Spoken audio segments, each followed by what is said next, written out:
Bonjour, bonjour. Et voilà, c'est sur ce paysage de blancheur totale, immaculée, que je vous retrouve.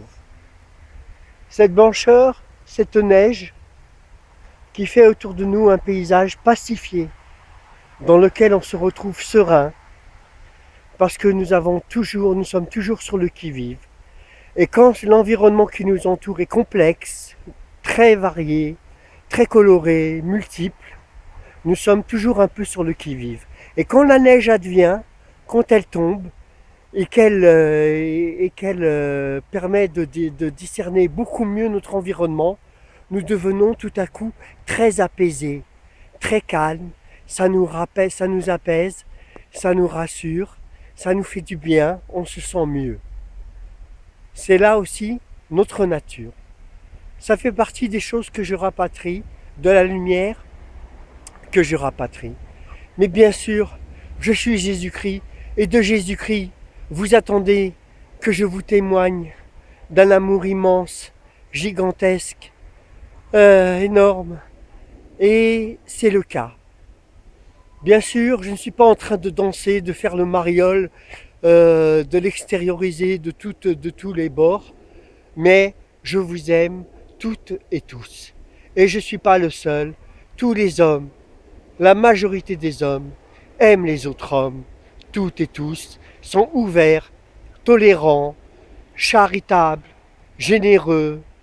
Et je le vois autour de moi. Et ça ne concerne pas que ma famille, et ça ne concerne pas que mes proches, et ça ne concerne pas que votre famille, et ça ne concerne pas que vos proches. Tous les hommes sont comme ça. C'est notre nature et nous sommes comme ça. Maintenant, nous avons des peurs. Nous avons des peurs. Nous avons les peurs qui adviennent parce que nous augmentons notre connaissance. Les peurs reculent, mais de nouvelles peurs adviennent. Aujourd'hui, nous avons peur de dérégler la planète. Nous avons peur qu'un météorite nous tombe sur la tête. Nous avons des peurs qui sont à la limite de nos connaissances, mais nous avons des peurs parce que au-delà de nos connaissances, il y a la méconnaissance. Et, et là, nous avons peur. Et là, nous avons besoin pour certains, de croire en Dieu, comme ça, naturellement. Moi, je crois en Dieu parce que j'ai vu Dieu, parce que je vois Dieu comme je vous vois. Je vis auprès de Dieu comme je vis auprès des hommes. Dieu fait partie de ma vie, très naturellement, il m'aide. Tiens, un exemple très précis, j'ai trouvé un casque ici, un casque stéréo Bluetooth. Je l'ai emmené à la maison. Quand j'ai retrouvé des jeunes, je leur ai donné le casque. J'aurais dit, est-ce que vous l'avez perdu? Ils ont dit, ouais, c'était à nous. Ils l'ont retrouvé. Un jour après, j'ai marché dans la rue principale. J'ai trouvé un casque tout neuf, tout beau, avec un fil que j'ai eu pour moi, parce que j'avais pas de casque en fait. Le fin mot de l'histoire, c'est que j'avais pas de casque. Mais j'ai quand même veillé à ce que, parce qu'un jeune, il n'a pas d'argent, quoi. Donc s'il s'achète un casque, c'est un gros investissement. Donc comme c'est des jeunes, plus ou moins on fréquente les mêmes lieux, donc c'est naturel. Je suis comme ça, tous les hommes sont comme ça. Il n'y a pas que moi. Moi, je donnais cet exemple pour dire que Dieu existe. C'est-à-dire, si vous faites un acte bon, généreux, normal, naturel, qui vous sied naturel à vous, n'hésitez pas, faites-le. Ouvrez votre cœur, n'hésitez pas. Dieu est là. C'est ça que je dis à tous les hommes. Dieu est là. Et ne croyez pas que si vous accédez à ce que vous voulez dans la vie, c'est parce que vous êtes performant. Je vais vous dire une chose comme elles sont. C'est parce que la providence de Dieu s'applique pour tous les hommes. Et que quand au bout de l'effort vous aboutissez, parce qu'il y a Dieu qui veille sur nous. Et donc les coïncidences sont favorables pour nous, les hommes, partout sur cette terre. Nous vivons sous la providence de Dieu. Nous ne pouvons pas le voir car nous sommes très stressés. Nous vivons dans un monde stressé où je m'arrête quelques secondes pour vous montrer les images d'enfants qui jouent avec la neige. Nous vivons dans un monde très stressé et où nous n'avons pas les tenants et les aboutissants de notre vie. Donc nous avons des questionnements permanents. Donc plus ou moins nous tressons des réponses stables pour pouvoir continuer notre vie, c'est-à-dire Dieu, des choses comme ça, les relations humaines, des idéologies communes, humaines, mondialistes, qui tiennent compte que le monde est un village aujourd'hui, que tous les hommes sont frères, que tout le monde communique sur Internet, qui regarde les mêmes émissions de télévision à la télévision, que la nouvelle star elle est partout, qu'on frissonne pour les mêmes choses, qu'on est devenu très proche, qu'on est prêt plus qu'à nous rencontrer, qu'à voyager les uns vers les autres. Il n'y a plus que ça à faire. Et à l'émulsion, au partage, la découverte des cultures, des traditions, des chants, des mets, des religions, de toutes ces choses-là qui nous unissent, car nous avons fait les religions pour nous aimer, et c'est pas l'ère du temps actuel là de repli sur soi qui va nous emporter. Nous allons la dépasser aisément et allègrement, car nous sommes faits d'amour, et nous allons construire un monde d'amour plus grand, c'est tout. Et il n'y aura pas de troisième guerre mondiale ou de quoi que ce soit. Ce sont seulement nos peurs, mais déjà une humanité nouvelle se lève, fait d'hommes et de femmes qui veulent se voir, s'échanger. Aujourd'hui, par Internet, toutes les vérités tombent, toutes les vérités sont partout, les gens ont accès à tout, relativement, je ne généralise pas non plus, beaucoup de gens n'ont pas accès à Internet, etc. Tout, hein. Beaucoup de gens n'ont pas accès dans le monde à beaucoup de choses, mais le monde est déjà un village. Les écoles dans les maisons, dans les coins les plus reculés enseignent l'histoire du monde aux enfants. L'homme est au-delà de sa nationalité, au-delà de ce qu'il est, un homme qui appartient à l'humanité.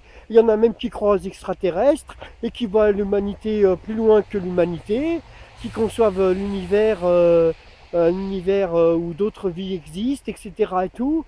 Et nous sommes en questionnement, nous sommes à l'aube d'une nouvelle ère pour l'homme, euh, où la science n'est plus que jamais performante, et où moi j'amène la présence, le discernement,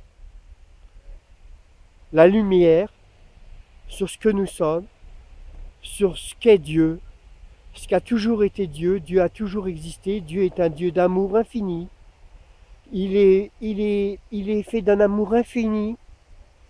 Et il n'y a pas de mots pour décrire Dieu. Tous les mots que les hommes ont sont insuffisants à décrire Dieu, parce que Dieu, jamais nous ne pourrons le décrire dans son entière existentialité et le décrire, car nous n'aurons jamais. C'est comme si un caillou voulait décrire le monde d'aujourd'hui. Un caillou qui n'est déterminé que par sa forme cristalline, que par son rapport mathématique à la matière. Alors voilà, Dieu pour nous dépasse l'entendement. Mais je dirais, pour ce qui est de ce qu'on peut en percevoir, c'est une intelligence aimante, c'est une présence aimante, infinie, douce, sensible, euh, très, comment dire, très, très raffinée, très, elle surprend toujours. Dieu te surprend toujours. Il t'aide là où tu l'attends plus. Et là, il te porte. Et là où tu calcules, au bout de tes calculs, il adviendra Dieu. Toi, tu calcules parce que tu es un homme, et quand tu auras fini de calculer par fatigue, parce que tu dois penser à autre chose, etc., et alors Dieu te mettra à terre ce dont tu as besoin.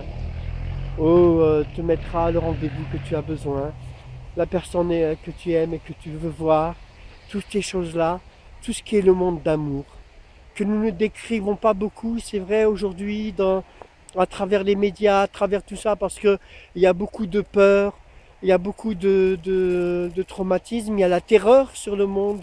Regardez les sacs poubelles, c'est des sacs poubelles plastiques, on voit nos ordures. Pourquoi? Parce que des gens un jour ont décidé qu'il fallait mettre des bombes. Alors, le monde entier a changé, le monde a vécu sous cette terreur, mais déjà il la dépasse.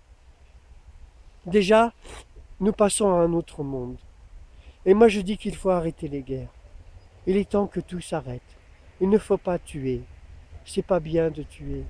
Et peut-être que quand Dieu il a dit il ne faut pas tuer, il ne voulait pas parler que de l'homme. Peut-être qu'il ne faut pas tuer même les animaux, car ils aiment, ils sont des êtres sensibles. ils vous aiment naïvement, comme un frère, comme un chien, comme une mère, comme un père. On le voit bien à travers les vidéos. Et tous ceux qui ont un animal le voient bien. Ce sont des êtres qui aiment, qui sont câlins, tendres, et c'est une grande responsabilité de se faire aimer d'un animal. Car alors il nous aime d'un amour infini, fidèle et profond. Et éternel.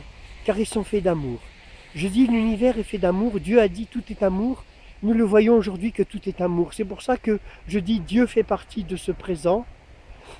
Et, et c'est un Dieu qui dit que tous les hommes sont valeureux. Même ceux qui ne croient pas en Dieu, qui croient en leur cœur, qui sont valeureux, eh bien Dieu est auprès d'eux comme de tous les hommes.